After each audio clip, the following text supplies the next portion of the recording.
मेरा नाम पायल है। मैं एक मिडिल क्लास फैमिली से बिलोंग करती थी। मेरे लिए एक रिश्ता आया था। मेरे घर वाले इस रिश्ते को लेकर बहुत ज़्यादा एक्साइटेड थे क्योंकि लड़के की नौकरी बहुत अच्छी थी। लड़का कनाडा में जॉब किया करता था और उसकी फैमिली भी बहुत छोटी थी। उसके घर में सिर्फ उसके माता पिता रहते थे और एक विधवा भाभी थी। उस लड़के के भाई की मौत काफ़ी समय पहले ही हो गई थी, इसलिए उसकी भाभी विधवा बनकर उनके घर में जिंदगी गुजार रही थी। उन्होंने दूसरी शादी नहीं की थी। मेरे घर वाले इस रिश्ते से बहुत खुश थे क्योंकि अच्छे रिश्ते नसीब वालों को ही मिलते हैं और फिर ये रिश्ता हमारे घर चलकर खुद आया था। खुद लड़की की माँ ने मुझे कहीं पर शादी में देख लिया था और उनको मैं बहुत पसंद आई थी, इसलिए उन्होंने मेरा रिश्ता अपने बेटे के साथ करने का फैसला किया था। मेरे घर वालों ने भी लड़के को देखते ही हाँ कर दी थी क्योंकि लड़के का घर बार भी अच्छा था, उसकी नौकरी भी अच्छी थी और लड़का पढ़ा लिखा था। शक्ल सूरत से भी बहुत अच्छा था। हर बातें बिल्कुल परफेक्ट थी। इस तरह मेरी शादी 2 महीने के अंदर अंदर उस लड़के के साथ हो गई थी। मेरे पति का नाम सौरभ था। सौरभ को भी मैं बहुत पसंद आई थी। शादी की पहली रात थी। उन्होंने मुझसे अपने प्यार का इजहार कर दिया था और कहा था कि तुम बहुत खूबसूरत हो, मैं तुमसे बहुत प्यार करता हूँ। मेरे मन में हमेशा यही चाहत रहती थी कि मेरी शादी किसी खूबसूरत लड़की के साथ हो और तुम वही लड़की हो जिसकी मैं हमेशा ख्वाहिश करता था। तुम्हें पाने के बाद मुझे ऐसा लग रहा है जैसे मुझे सारे संसार की खुशी मिल गई है। अपने पति के मुंह से इतनी तारीफ सुनकर मैं मन ही मन में बहुत खुश हो रही थी और अपने आप को सौभाग्यशाली समझ रही थी। मेरी शादीशुदा जिंदगी बहुत अच्छी गुजर रही थी। जेठानी और सास मिलकर घर के सारे काम किया करती थी। मेरी जेठानी बहुत अच्छी थी, सारा दिन अपने सास ससुर की सेवा में लगी रहती थी और शादी के नए नए दिनों में उन्होंने मुझे घर का भी कोई काम नहीं करने दिया था। उनका कहना था कि तुम अभी इस घर की नई बहू हो, जब तक तुम्हारा पति यहाँ पर है तुम यहाँ पर उसके साथ टाइम स्पेंड करो, जब वो चला जाएगा तो तुम घर के काम कर लेना। मेरे ससुर भी बहुत अच्छे थे, हमेशा मेरे सर पर अपना हाथ रखते थे। मेरे पति को शादी के 15 दिन बाद कनाडा जाना था और इन 15 दिनों में मेरे पति ने मेरे साथ बहुत अच्छा समय गुजारा था। उन्होंने मुझे खूब सारी शॉपिंग करवाई थी। वो मेरे मायके भी मुझे लेकर गए थे और मेरे कुछ रिश्तेदारों के यहाँ पर भी, और हम लोग लॉन्ग ड्राइव पर भी जाते थे। वो 15 दिन मेरी ज़िंदगी के सबसे खूबसूरत और हसीन दिन थे। इनको यादगार बनाने के लिए हम लोगों ने अपने मोबाइल में अपने बहुत सारे फ़ोटो क्लिक किए थे और फिर फाइनली मेरे पति के कनाडा जाने का दिन भी आ गया था और मैं इस बारे में सोच सोचकर बहुत उदास हो रही थी कि अब मैं अपने पति के बिना यहाँ पर अकेली कैसे रहूँगी। मेरे पति ने मुझे तसल्ली दी और समझाया कि मैं 2 महीने बाद वापस आ जाऊँगा और इस बार पूरे 1 महीने की छुट्टी लेकर आऊँगा और फिर से तुम्हारे साथ एक लंबा समय बिताऊँगा। वो कहने लगे कि तुम यहाँ पर अकेली थोड़ी हो, देखो घर में कितने सारे लोग हैं। ये बात तो मेरे पति ने बिल्कुल ठीक कही थी कि माँ बाप की तरह प्यार करने वाले सास ससुर मुझे मिले थे और बहनों की तरह ख्याल रखने वाली मुझे मेरी जेठानी मिल गई थी जो कि मुझसे बहुत प्यार करती थी और मेरा बहुत ख्याल रखती थी। अगले दिन मेरे पति कनाडा चले गए तो मैं उदास हो गई थी। रात के समय मेरे सास ससुर और जेठानी हम चारों ने मिलकर एक साथ खाना खाया था। उस दौरान मेरी सास कहने लगी कि बहू, अब सौरभ अपने काम पर चला गया है, अब तुम भी घर गृहस्थी पर ध्यान देना। मुझे अपनी सास की ये बात थोड़ी अच्छी तो नहीं लगी थी, मगर वो बिल्कुल ठीक कह रही थी। जब से मेरी शादी हुई थी मैंने घर के किसी भी काम को हाथ नहीं लगाया था और जाहिर सी बात है अब मेरा पति जा चुका था तो मैं खुद भी घर के काम करने के लिए तैयार थी। मेरी सास को मुझे जताने की ज़रूरत नहीं थी, मगर क्या कर सकते हैं, सास तो सास ही होती है। मैंने अपनी सास से कह दिया था कि मम्मी जी, मैं कल से जल्दी उठकर घर के सारे काम निपटा लिया करूँगी। खाना खाने के बाद मैं किचन में बर्तन धोने के लिए चली गई। मेरी जेठानी भी मेरे साथ साथ किचन में आकर किचन की साफ सफाई करने में बिजी हो गई थी। इस दौरान हम दोनों आपस में बातचीत करने लगे। मेरी जेठानी कहने लगी कि तुम्हें मम्मी जी की बात का बुरा लगा होगा। मैंने कहा नहीं नहीं भाभी, मुझे बुरा नहीं लगा। और फिर वो कह भी तो बिल्कुल ठीक रही थी, अब घर का काम मुझे भी तो संभालना है। ये सुनकर मेरी जेठानी खामोश हो गई थी और अपने काम में बिजी हो गई। उसके बाद मैं अपने कमरे में आकर लेट गई थी। आज पहला दिन था जो मैं अपने कमरे में अकेली लेटी हुई थी। मुझे अजीब अजीब सा महसूस हो रहा था। अपने पति की कमी भी महसूस हो रही थी और उनकी याद भी बहुत आ रही थी। इसलिए मैंने उनको कॉल करके कुछ देर उनसे बात कर ली थी, मगर मैं सारी रात तो उनसे बात नहीं कर सकती थी। मुझे नींद भी नहीं आ रही थी, इसलिए मैं कमरे में कोई ना कोई काम कर लेती या फिर आकर अपने बिस्तर पर लेट जाती। इस तरह करते करते मुझे रात के 3 बज गए थे, लेकिन अभी तक मेरी आंखों में नींद नहीं थी। मुझे कमरे के अंदर घुटन महसूस हो रही थी, इसलिए मैं अपने कमरे से बाहर निकल गई और सोचा कि छत पर जाकर ताज़ी हवा खा लेती हूँ। वैसे भी गर्मी का समय था और छत पर बहुत अच्छी हवा चल रही थी। जैसे ही मैं अपने कमरे से बाहर निकली तो मुझे अपनी जेठानी के कमरे का दरवाज़ा खुला हुआ दिखाई दिया था। मुझे लगा शायद गर्मी की वजह से वो कमरे का दरवाज़ा खोलकर सो रही होंगी। मैं छत पर आ गई थी और काफ़ी देर तक छत पर ही टहलती रही और मोबाइल यूज़ करती रही। जब मोबाइल इस्तेमाल करते करते मेरी आंखें भारी होने लगी और मुझे लगा कि अब मुझे सो जाना चाहिए, तो मैं छत से नीचे उतर कर आई। मैंने देखा कि इस बार मेरी जेठानी के कमरे का दरवाज़ा बंद था। ये बहुत ही अजीब बात थी। 1 घंटा पहले जब मैं छत पर गई थी तो मेरी जेठानी के कमरे का दरवाज़ा खुला हुआ था और अब उनके कमरे का दरवाज़ा बंद था। फिर मैंने सोचा कि ऐसा भी हो सकता है कि अब उन्होंने कमरा बंद कर लिया हो, और वैसे भी मुझे इस बात पर ज़्यादा ध्यान नहीं देना चाहिए। कमरे का दरवाज़ा खुला हो या बंद, इस बात से कोई मतलब नहीं बनता। इसलिए मैं अपना सर झटकती हुई कमरे में आकर सो गई थी। सुबह में 7 बजे ही सोकर उठ गई थी और किचन में जाकर मैंने सबसे पहले अपने लिए चाय बनाई। घर के बाकी सब लोग सो रहे थे, इसलिए मैंने नाश्ता करने के बाद अपने कमरे की सफाई लगा ली थी। मेरी सास 9 बजे सोकर उठी थी और ससुर भी अभी तक सो रहे थे। यहाँ तक कि मेरी जेठानी भी अपने कमरे में सो रही थी। लेकिन इतने दिनों से मैं देख रही थी कि मेरी जेठानी सुबह ही 6 बजे उठ जाती थी और घर के सारे कामकाज में लग जाती थी। आज बड़ी अजीब बात थी कि मेरी जेठानी अभी तक सो रही थी। मेरी सास ने मुझे चाय बनाने के लिए कहा था। मैंने अपनी सास के लिए चाय बनाई। आज मैंने पहली बार किचन में कोई काम किया था। मेरी सास को मेरे हाथ की चाय बहुत पसंद आई थी। मैंने अपनी सास से कहा कि मम्मी जी, भाभी की तबीयत ठीक तो है ना? आज वो बड़ी देर तक सो रही हैं। तो मेरी सास कहने लगी, हाँ, मैंने ही उसको देर तक सोने के लिए कहा था। अब घर का कामकाज करने के लिए तुम आ गई हो ना, तो घर के सारे काम तुम ही किया करोगी। अपनी सास की बात सुनकर मैं हैरान रह गई थी। उन्होंने कहा कि आंचल पिछले 5 साल से इस घर की गृहस्थी को संभाले हुए है। उसका पति इस घर में नहीं है, फिर भी वो घर के सारे काम करती है। अब तुम उसे आराम दो और घर के काम तुम करो, साथ ही साथ अपनी जेठानी की और सास ससुर की भी सेवा करो। मैं अपनी सास की इस बात पर कुछ नहीं बोली थी और खामोशी से अपने काम में लग गई थी। मुझे अपनी सास की ये बात बड़ी अजीब लगी थी कि अगर मेरी जेठानी की शादी को 5 साल हो गए थे और 5 साल से वो अपने सास ससुर की सेवा कर रही थी, तो इसमें कौन सी बड़ी बात थी। और वैसे भी आंचल भाभी भले ही विधवा थी, लेकिन थी तो वो भी इस घर की बहू ही, और वो यहाँ पर रहती भी हैं, तो इसीलिए घर का कामकाज करना उनकी भी जिम्मेदारी बनती है। अब ऐसा तो नहीं है कि मेरे इस घर में आ जाने से वो कोई काम ही नहीं करेंगी। जो भी था, जैसा भी था, मैं इस घर की बहू थी और अभी मेरी शादी को हुए ही कितने दिन थे। घर के सारे कामकाज मुझ पर डाल दिए गए थे। इस घर में कपड़े भी हर रोज ही धुलते थे। सब लोग रोज कपड़े चेंज करते थे। पूरे घर की सफाई लगाना, सब लोगों के लिए सुबह का नाश्ता, दोपहर का खाना और रात का खाना, यहाँ तक कि हर टाइम के बर्तन धोना भी मेरी ही जिम्मेदारी थी।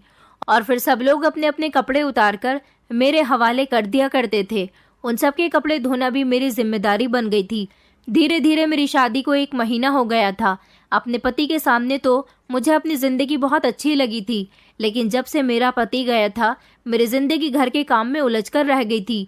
मेरी सास और मेरी जेठानी किसी काम को हाथ नहीं लगाती थी, जबकि मेरे ससुर जी सुबह को अपने काम के लिए निकल जाते थे और शाम के टाइम तक घर वापस आ जाते थे।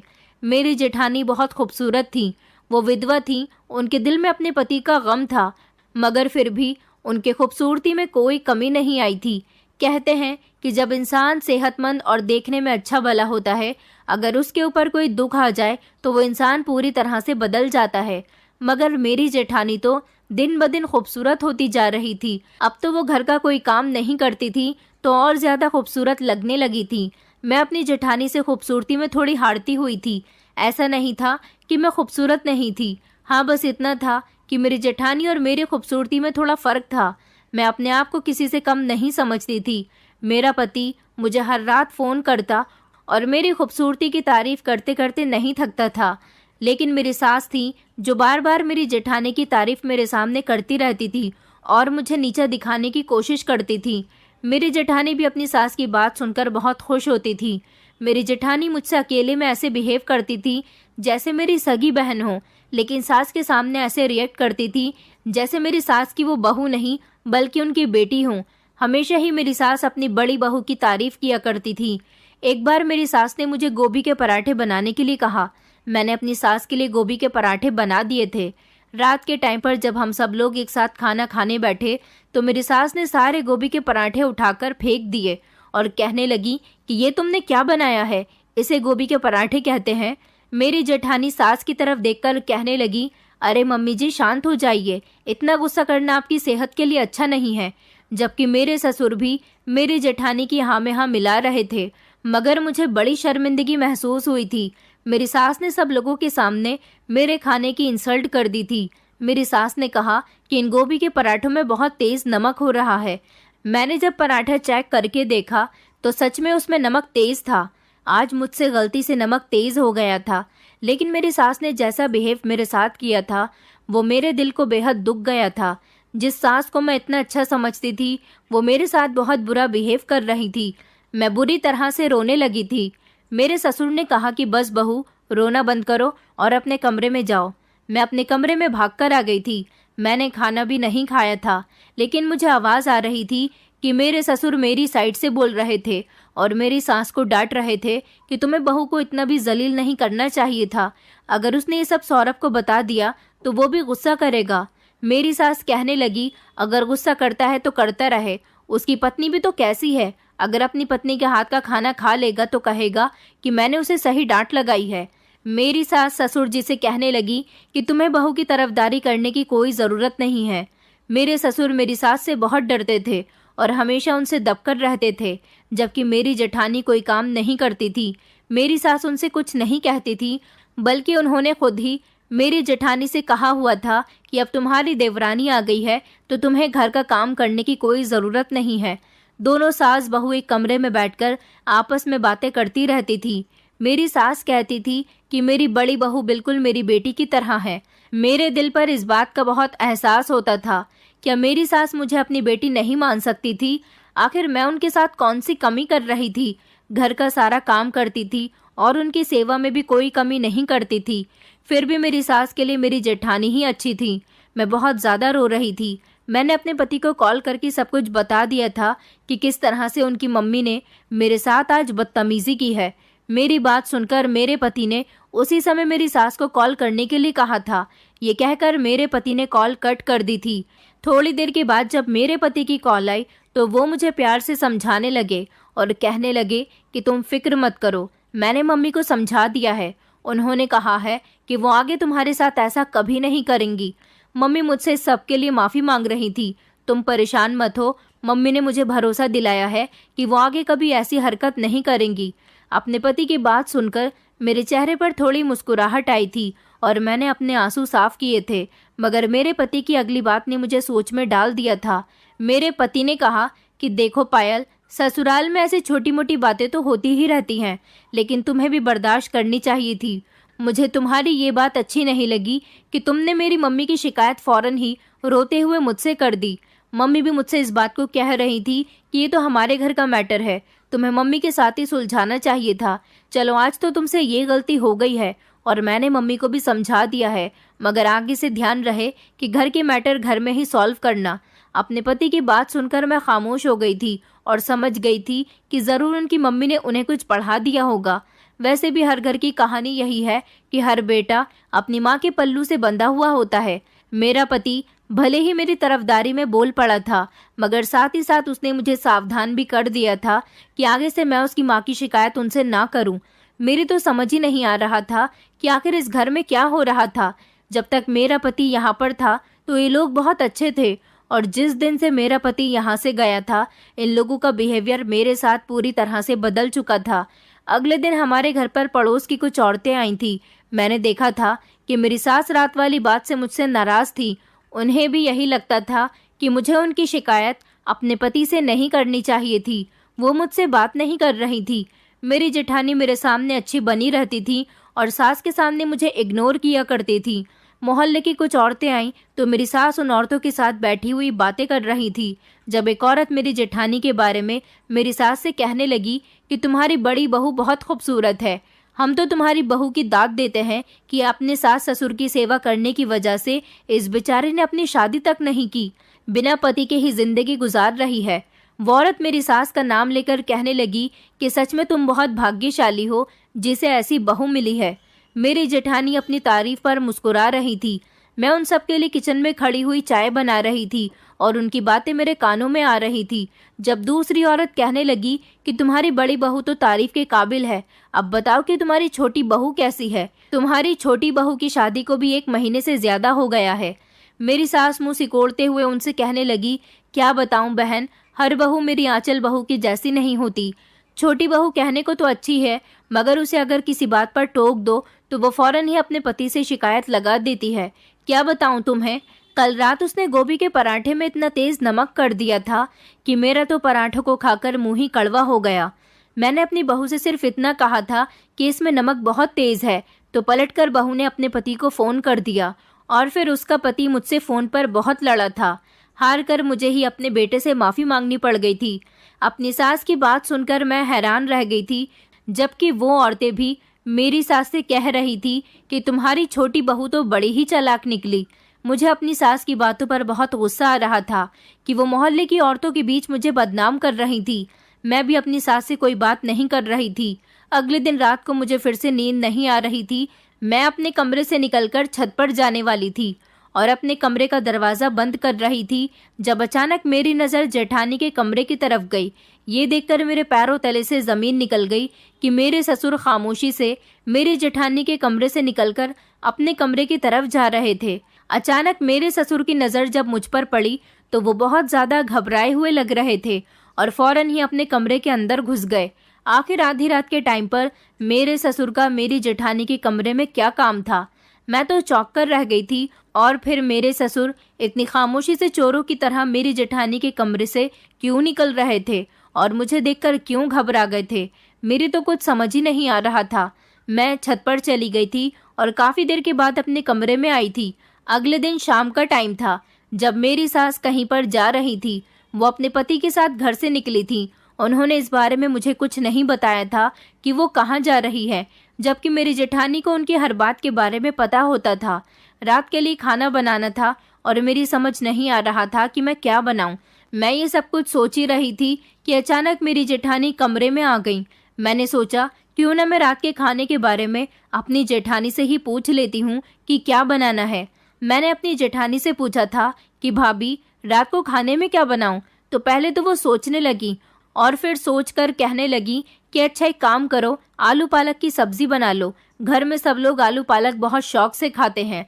मैंने कहा अच्छा ठीक है, मैं रात को आलू पालक की सब्जी ही बना लूंगी। मैं खाना बनाने में बिजी हो गई थी।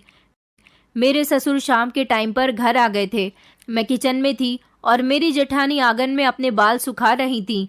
गर्मी ज्यादा होने की वजह से वो शाम के टाइम पर नहाकर निकली थी। मैं अचानक किचन से बाहर आंगन की तरफ गई थी। मेरे ससुर को जब मैंने देखा कि वो घर पर आ गए हैं तो मैं उनके लिए किचन में चाय बनाने के लिए चली गई। मैं चाय की ट्रे हाथ में लेकर अपने ससुर के कमरे की तरफ जा ही रही थी, तभी अचानक मेरी जेठानी ने आकर मुझे रोक लिया और कहने लगी कि पायल तुम कहाँ जा रही हो? मैंने कहा भाभी मैं पापा जी को चाय देने के लिए जा रही हूँ। तो उन्होंने एकदम से मेरे हाथ से चाय की ट्रे ले ली और कहने लगी कि पापा जी को चाय मैं दे आती हूँ, तुम खाना बना लो। और वो मेरे हाथ से चाय की ट्रे लेकर फौरन ही मेरे ससुर के कमरे के अंदर चली गई थी।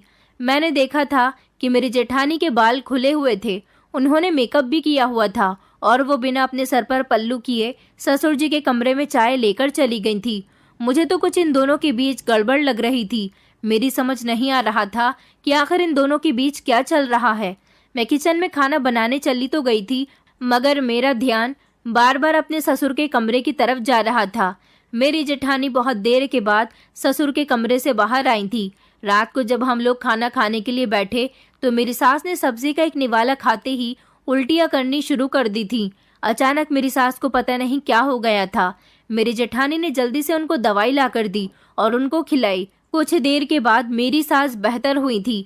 मेरी सास ने फिर से मुझ पर चिल्लाना शुरू कर दिया और कहने लगी कि तुमसे किसने कहा था कि तुम आलू पालक की सब्जी बनाओ? मैंने कहा मम्मी जी मुझसे तो भाभी ने कहा था। मेरी सास कहने लगी कि अगर आंचल ने तुमसे आलू पालक की सब्जी बनाने के लिए कहा भी था तो तुम्हें मेथी डालने की क्या जरूरत थी, मुझे मेथी से बहुत एलर्जी है। मैंने अपनी जेठानी की तरफ देखा और उनसे कहा कि भाभी, आपने मुझे क्यों नहीं बताया कि मम्मी जी को मेथी से एलर्जी है। अगर मुझे ये बात पता होती तो मैं कभी सब्जी में मेथी नहीं डालती। मेरी जेठानी कहने लगी कि अरे मैंने तो तुम्हें बताया था, तुम याद करो, मैंने तुमसे कहा था कि आलू पालक की सब्जी बना लो, मगर उसमें मेथी मत डालना, मम्मी जी को एलर्जी है और वो इस बात पर गुस्सा भी कर सकती हैं। मेरी जेठानी ये बात कहते हुए मुझसे नजरें चुरा रही थी। वो साफ झूठ बोल रही थी। मेरी सास मुझे इस बात पर डांटने लगी और कहने लगी कि तुमसे कोई काम ढंग से आता ही नहीं है। मेरे ससुर फिर से मेरी साइड ले रहे थे, मगर मेरी सास ने उन्हें खामोश करवा दिया था और फिर वो खामोशी से खाना खाते रहे। आज जो मुझ पर डांट पड़ी थी वो मेरी जेठानी की वजह से पड़ी थी। मैं अपने कमरे में आकर फूट फूट कर रोई थी। मैंने इस बारे में अपनी मम्मी को बताया था तो मेरी मम्मी कहने लगी कि देखो पायल, ससुराल जाने के बाद हर लड़की को ऐसी मुश्किलों का सामना करना पड़ता है, इसलिए तुम भी खामोशी के साथ अपने घर में खुश रहो और ज्यादा से ज्यादा अपने ससुराल वालों की सेवा करो। मेरी तो कोई भी सुनने वाला ही नहीं था, लेकिन मुझे अपनी जेठानी और अपने ससुर के बीच में कुछ गड़बड़ लग रही थी और मेरे दिल में ये जो शक था वो अगली रात पूरा हो गया था। अब मेरी आदत हो गई थी कि मैं जब तक छत पर जाकर कुछ देर टहलती नहीं थी तब तक मुझे नींद नहीं आती थी, क्योंकि मेरा कमरा छोटा था और मुझे ज्यादा गर्मी होने की वजह से अपने कमरे में घुटन महसूस होती थी। इसलिए मैं छत पर चली जाती थी। कुछ देर अच्छा महसूस करने के बाद मैं नीचे आती थी। आज रात जब मैं अपने कमरे में गई तो मुझे अपनी जेठानी के कमरे से अपने ससुर के बोलने की आवाज आ रही थी। कमरे का दरवाजा तो बंद था, मगर हल्की सी खिड़की खुली हुई थी। मैं खिड़की से कान लगाकर उन लोगों की बातें सुनने की कोशिश कर रही थी जब मुझे अपनी जेठानी और ससुर के बोलने की आवाज आई। मेरी जेठानी और मेरे ससुर आपस में बड़ी प्यार मोहब्बत की बातें कर रहे थे। उन लोगों की बातें सुनकर मेरे कान खड़े हो गए थे। साथ ही साथ मेरे ससुर ने यह भी कहा था कि आज तुमने पायल के साथ बहुत गलत किया है। मेरी जेठानी ससुर से कहने लगी कि मैंने उसके साथ कुछ गलत नहीं किया, आपने ही तो मुझे बताया था कि वो आपको मेरे कमरे में आते हुए देख चुकी है। मैंने देखा है कि वो हर रात छत पर जाती है ठंडी हवा खाने के लिए, और इसी बीच हम दोनों एक दूसरे के साथ मुलाकातें करते हैं। उस दिन तो उसने आपको मेरे कमरे से निकलते हुए देखा था, लेकिन अगर किसी दिन उसे हम दोनों की सच्चाई पता चल गई तो वो मम्मी जी को ये बात बता सकती है। इस तरह हम दोनों का क्या होगा, आपको अंजाम के बारे में पता है ना। मेरे ससुर उसकी बात पर थोड़ा घबराए थे। मेरी जेठानी कहने लगी कि पायल बहुत टेढ़ी चीज है, इस घर में हमारे बारे में कोई नहीं जानता, एक वही है जो हमारी सच्चाई खोल सकती है, इसलिए उसका इस घर से निकलना बहुत जरूरी है। सौरभ कनाडा चला गया है, मैं तो चाहती हूँ कि ये भी सौरभ के साथ कनाडा चली जाए, और यही वजह है कि मैं आपकी पत्नी के सामने उसे बात बात पर जलील करवाती हूँ।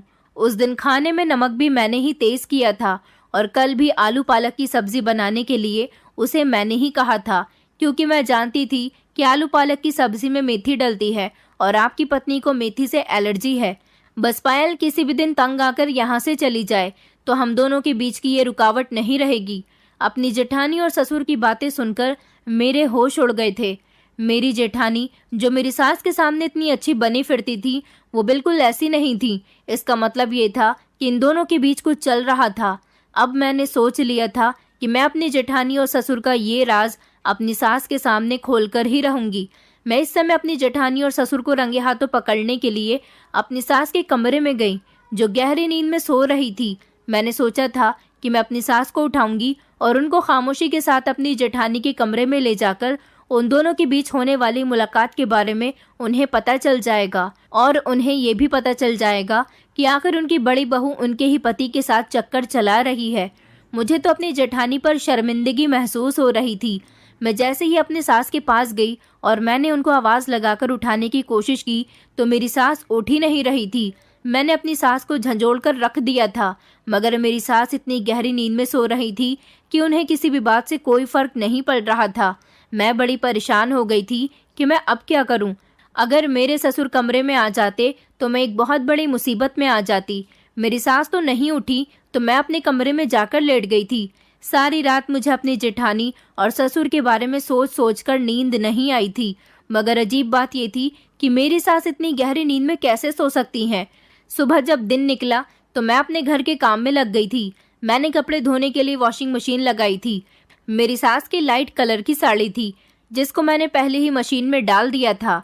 कोई रंगीन कपड़ा इसीलिए नहीं डाला था कि कहीं मेरी सास की साड़ी खराब ना हो जाए, और मशीन चलती हुई छोड़कर मैं अपने काम में बिजी हो गई थी। जब थोड़ी देर के बाद मैं वॉशिंग मशीन के करीब पहुंची तो ये देखकर मेरे होश उड़ गए थे कि वॉशिंग मशीन के अंदर रंगीन कपड़े पड़े हुए थे और मेरी सास भी वहां पर आ गई थी। मेरी सास जोर जोर से चिल्ला रही थी कि तुमने मेरी नई साड़ी खराब कर दी। मगर मुझे अच्छी तरह से याद था कि मैंने अपनी सास की ही साड़ी पहले धोने के लिए डाली थी और उसके साथ कोई दूसरा कपड़ा इसीलिए नहीं डाला था कि उसका कलर मेरी सास की साड़ी पर लग सकता था। मेरी सास ने आज भी मुझे बहुत उल्टी सीधी बातें सुनाई थी। मैं उनकी सारी बातों को आज बर्दाश्त कर गई थी क्योंकि मैं समझ गई थी कि ये मेरे साथ किसने किया है। मेरी जेठानी मुझे इस घर से निकलवाना चाहती हैं ताकि उसका राज किसी और के सामने न आ जाए। मैंने इस बारे में अपने पति को बताया कि तुम्हारे पिता और तुम्हारी भाभी का अफेयर चल रहा है। वो दोनों आधी रात में एक दूसरे के साथ मुलाकातें करते हैं। ससुर जी भाभी के कमरे में जाते हैं और वो दोनों न जाने कमरे के अंदर क्या करते हैं। मेरे पति ने मुझे फ़ोन पर ही बहुत डांटा था। उन्हें मेरी बात पर यकीन ही नहीं आ रहा था और वो कह रहे थे कि पहले तो तुम मुझसे मेरी मम्मी की शिकायत करती थी और अब तुम मेरे पापा और मेरी भाभी की भी शिकायत कर रही हो। आखिर तुम चाहती क्या हो? मैंने अपने पति को बताया कि आपकी भाभी मुझे आपकी माँ की नज़रों में गिराना चाहती है और वो मुझे इसलिए तंग कर रही है क्योंकि मैं यहाँ से चली जाऊँ और वो दोनों खुलकर अय्याशी कर सकें। मेरे पति ने उल्टी सीधी बातें सुनकर फ़ोन कट कर दिया था। मेरी समझ नहीं आ रहा था कि मैं क्या करूं। अब मैंने सोच लिया था कि मुझे रात को सावधान रहना होगा। मुझे रातों को सोना नहीं है और जागकर अपनी जेठानी और अपने ससुर पर कड़ी नज़र रखनी है। मेरे पति के 2 महीने कनाडा में रहते हुए पूरे हो गए थे। अब उन्हें 1 महीने के लिए हमारे घर आना था। मैं चाहती थी कि मेरे पति के आते ही इन लोगों की सच्चाई खुल जाए, इसलिए मैं 2 दिन तक सब कुछ बर्दाश्त करती रही थी और बिल्कुल खामोश रही थी क्योंकि मैं जानती थी कि मेरी सास बुरी औरत नहीं है। मेरी सास के दिल में मेरे खिलाफ बुराई भरने वाली औरत सिर्फ मेरी जेठानी थी। मुझे अपनी जेठानी की सच्चाई अपनी सास के सामने लानी थी। आखिर उन्हें भी तो पता चले कि उनकी इतनी अच्छी बहू क्या गुल खिला रही है। मेरे पति घर आ चुके थे लेकिन मेरे पति मुझसे नाराज थे। बड़ी मुश्किल से मैंने उन्हें मनाया था और उनसे माफ़ी मांगी थी कि मैं कभी भी किसी के बारे में आपसे कोई बुराई नहीं करूंगी। तब जाकर वो मुझसे राज़ी हुए थे। मेरे पति के घर आते ही मेरी सास ने उनको मेरी बहुत सारी बुराइयां बता दी थीं। उनके पीछे घर में जो कुछ भी हुआ था सब कुछ मेरी सास ने उन्हें बता दिया था और साथ ही साथ उनसे ये भी कहा था कि हमारे घर की सुख शांति तुम्हारी पत्नी के आ जाने के बाद ख़त्म हो गई है, इसीलिए अगली बार जब तुम कनाडा जाओ तो इसे भी अपने साथ लेकर जाना। मैंने अपने पति की नज़रों में अच्छी बनने के लिए अपनी सास से कहा था कि मम्मी जी, मैं आपसे माफ़ी मांगती हूँ। आज के बाद मैं ऐसी कोई गलती नहीं करूँगी। मेरी वजह से आपको कोई परेशानी नहीं होगी। मेरी सास मुझसे नाराज़ तो थी लेकिन उस दिन उनका मूड थोड़ा ठीक हो गया था। मेरे पति को भी ये बात अच्छी लगी थी कि मैंने अपनी सास से माफ़ी मांग ली। मेरे लिए ऐसा करना ज़रूरी था क्योंकि मुझे अपने ससुर और जेठानी की सच्चाई सबके सामने लेकर आनी थी। अगले दिन मैं सुबह के टाइम पर फर्श की सफाई लगा रही थी। कूड़ा डालने के लिए जैसे ही मैंने डस्टबिन खोला तो डस्टबिन के अंदर दवाई का एक रैपर पड़ा हुआ था जो मुझे बड़ा ही अजीब लग रहा था। मैंने अपनी सास की दवाइयाँ देखी हुई थी। मेरी सास को डायबिटीज़ थी जबकि मेरे ससुर बिल्कुल फिट थे। उनको कोई प्रॉब्लम नहीं थी और ना ही घर में किसी और का इलाज चल रहा था। मैंने वो रैपर उठाकर देखा तो वो मुझे डायबिटीज़ का नहीं लग रहा था, बल्कि ये देखकर मैं दंग रह गई थी कि वो स्लीपिंग पिल्स का रैपर था। आखिर नींद की दवाइयाँ घर में कौन ले रहा था? मैं इस बात पर अपना दिमाग लड़ा रही थी। तभी अचानक मेरा ध्यान उस दिन की बात पर गया जब मैं अपनी सास को बार बार जगाने की कोशिश कर रही थी। इसका मतलब ये था कि ये दवाइयाँ मेरी सास ही ले रही हैं और उस दिन भी उन्होंने नींद की दवाई ली हुई थी जब वो मेरे बार बार उठाने पे भी नहीं उठ रही थी। मैंने बातों ही बातों में अपने पति से पूछा था कि क्या मम्मी जी नींद की दवाइयाँ लेती हैं, तो मेरे पति ने बताया था कि नहीं, उनकी तो सिर्फ डायबिटीज़ की दवाई चल रही है। अब मेरी थोड़ी थोड़ी समझ में आ रहा था कि हो ना हो उनको ये दवाइयाँ या तो मेरी जेठानी दे रही थी या फिर मेरे ससुर। मेरे ससुर और मेरी जेठानी अभी भी आधी रात को एक दूसरे के साथ मुलाकातें कर रहे थे। जब से मेरे पति घर आए थे मैं छत पर नहीं जाती थी और मेरी सास भी नींद की दवाई लेकर गहरी नींद में सो जाती थी। हम दोनों कमरे में बंद होते थे और इस बात का फायदा उठाकर मेरे ससुर और मेरी जेठानी एक दूसरे से मिल लेते थे। अब सब कुछ ठीक ठाक मेरे सामने था, मगर मेरी ये समझ नहीं आ रहा था कि मैं अपनी सास के सामने ये सच्चाई कैसे लेकर आऊं। मैंने एक प्लान बनाया था। मैंने अपने पति और अपनी सास से कहा था कि मेरे मायके वालों ने हमारे पूरे घर को इनविटेशन दिया है, उन्होंने हमें खाने पर बुलाया है। मैं जानती थी कि मेरी जेठानी मेरे मायके कभी नहीं जाएंगी, क्योंकि मेरी जेठानी घर से बाहर कभी निकलती ही नहीं थी। अगले दिन मैं अपने पति, अपनी सास और ससुर के साथ अपने मायके चली गई थी। रात को हम लोगों ने देर से खाना खाया था ताकि हमें देर हो जाए। मेरा मायका मेरे ससुराल के घर से बहुत दूर था। हम लोगों के पास अपनी गाड़ी भी नहीं थी। हम लोग ऑटो से मेरी ससुराल पहुंचे थे। रात के 11 बज रहे थे जब मेरी सास ने घर चलने के लिए कहा। मैं अपनी मम्मी को अपना पूरा प्लान बता चुकी थी। मेरी मम्मी मेरे प्लान में शामिल हो गई थी और मेरा साथ दे रही थी। इसलिए मेरी मम्मी ने मेरे पति और मेरी सास को आज रात रुकने के लिए कहा था।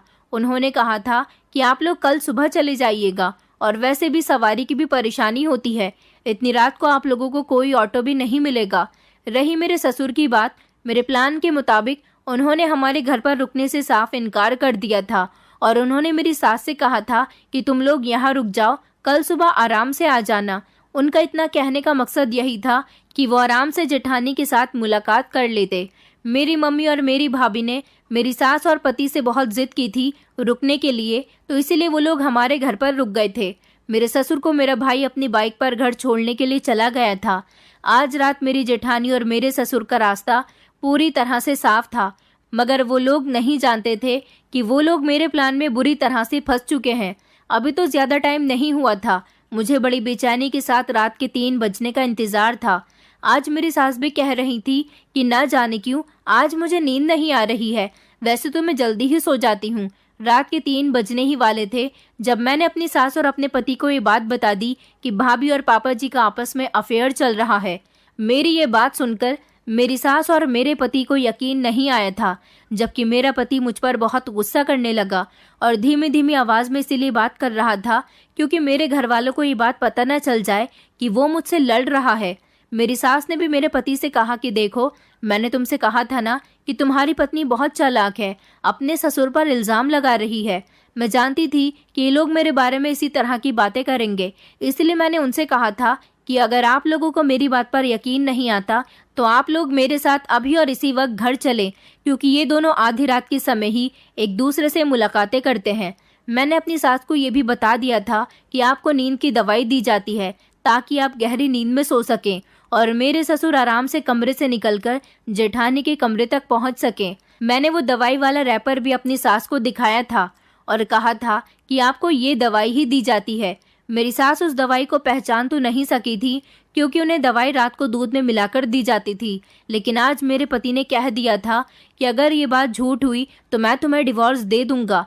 मैं भी इस बात पर पक्की बन गई थी। मैंने कह दिया था कि जब आप एक बार अपनी आंखों से मेरे साथ घर चलकर सब कुछ देख लोगे तो आप जैसा कहोगे मैं वैसा ही करूंगी। मेरे पति और मेरी सास हम तीनों ही उसी समय घर से निकल गए थे और पूरे आधे घंटे बाद जब हम लोग अपने घर पहुंचे तो बड़ी खामोशी से पहुंचे थे। घर की चाबी मेरे पति के पास होती थी। मैंने अपने पति से कहा था कि खामोशी के साथ ताला खोलना ताकि किसी को हमारे आने की खबर न हो। मैं अपनी सास और पति को लेकर जैसे ही घर के अंदर दाखिल हुई तो मेरी जेठानी और मेरे ससुर के बोलने की आवाज़ आ रही थी। ये आवाज़ आज मेरी जेठानी के कमरे से नहीं, बल्कि आज मेरी जेठानी ससुर के कमरे में उनके साथ मौजूद थी। मेरे ससुर मेरी जेठानी को अपनी बाहों में भरे हुए थे और उनके साथ प्यार भरी बातें कर रहे थे और उनसे कह रहे थे कि आज तो ऐसा लग रहा है जैसे तुम ही मेरी पत्नी हो। आज इतने समय के बाद तुम्हें अपने कमरे में देखकर मुझे बड़ी खुशी हो रही है। आज हम लोगों को फुल आज़ादी है। बहू के मायके वालों ने बहुत अच्छा काम किया है कि उन लोगों को अपने साथ ही रोक लिया। ये सारी बातें मेरे पति और मेरी सास खामोशी से खड़े हुए सुन रहे थे। मेरे पति से बर्दाश्त नहीं हुआ तो मेरे पति ने कमरे के अंदर घुसकर अपने पिता का गिरेबान पकड़ लिया, जबकि मेरी जेठानी हैरान खड़ी हुई हम लोगों को देख रही थी और उसकी जुबान पर एक ही सवाल था कि तुम लोग यहाँ क्या कर रहे हो। जब मेरी सास ने उसके मुंह पर थप्पड़ मार दिया और कहा कि घटिया औरत, मैंने तुझे अपनी बेटी बनाया था और तू मेरे ही पति के साथ ये सब कुछ कर रही है, तुझे शर्म नहीं आई। याद में रिश्ते में तेरे पिता समान है और तू इसके साथ रंगरलियां मना रही है। मेरे पति ने भी मेरे ससुर से सवाल किया था कि आखिर ये सब क्या हो रहा है और कब से चल रहा है। फिर वही हुआ जो मैंने सोच रखा था। मेरे ससुर ने सब कुछ अपने मुंह से उगल दिया। मेरे पति और मेरी सास के बीच सारी सच्चाई आ गई थी। जिस दिन से मेरे जेठ की मौत हुई थी उसके बाद से ही मेरी जेठानी किसी के साथ अपनी हवस पूरी करने के लिए तड़प रही थी, इसलिए उसने मेरे ससुर पर डोरे डालने शुरू कर दिए। मेरी जेठानी का इस दुनिया में कोई नहीं था, इसलिए वो कहीं नहीं जा सकती थी। मेरी जेठानी बेहद खूबसूरत थी। मेरे ससुर ने उसे अपने काबू में कर लिया और उन लोगों ने मेरी सास को नींद की दवाई देना शुरू कर दी और वो दोनों आधी रात के बीच एक दूसरे के साथ मुलाकातें करते थे। मेरी सास के दिमाग में कहीं ये बात न आ जाए कि वो मेरी जेठानी की दूसरी शादी कर दे। मेरी जेठानी दूसरी शादी नहीं करना चाहती थी क्योंकि उसकी ज़िंदगी यहाँ पर बहुत अच्छी गुजर रही थी, इसलिए उसने मेरी सास को अपनी बातों में लगाए रखा और मेरी सास की फेवरेट बन गई ताकि कभी मेरी सास उसको इस घर से निकालने के बारे में सोचे भी ना। मेरा पति तो शुरू से ही कनाडा में रहता था, बस कभी कभी ही अपने घर में आता था, इसलिए उन दोनों के बीच आने वाला कोई नहीं था।